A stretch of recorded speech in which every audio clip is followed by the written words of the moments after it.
ሰላም ጤና ይስጥልኝ ሀገር ውስጥም ከሀገር ውጭም ያላችሁ ይህንን መረጃ በመከታተል ላይ የምትገኙ ውድ እንግዶቻችን እንኳን ደስ አላችሁ። በዚህ መልኩ ከተከፈተ በኋላ የስፔስስ ዊንዶውን ገጽታዎች ማወቅ ይኖርብናል ማለት ነው። ናው የስፔስስ ዊንዶው ገጽታዎች የመጀመሪያው እንደሚታወቀው ይሄ ሜኑ ባር ይባላል። ይሄን ነገር ያው ታውቁታላችሁ፣ ሜኑ ባር ይባላል። ይሄ በማንኛውም አፕሊኬሽን ዊንዶዎች የምናገኘው ነው።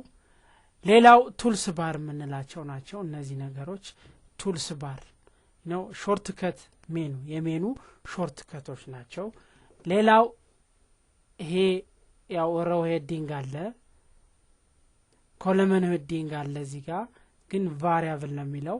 እኛ ፋይላኒ ቫሪያብልን ሴት እናደርጋለን። ከዛ በፊት ግን ያው እነዚህ ኤሌመንቶች መሆኑን ማወቅ ይኖርብናል ማለት ነው። ሌላው እዚህ ጋር የምናያቸው ዳታ ቪው እና ቫሪያብል ቪው፣ እነዚህ ዱሪንግ ኤክሰርሳይዝ የምናያቸው ይሆናሉ። እነዚህ በሙሉ የኤስፔስስ ዊንዶ ገጽታዎች ናቸው ማለት ነው። ይሄ ወርኪንግ ኤሪያው ነው። ይሄ እንዳለ ወርኪንግ ኤሪያው ነው ማለት ነው። እዚህ ላይ ያየናቸው በሙሉ የኤስፔስስ ዊንዶ ገጽታዎች ናቸው።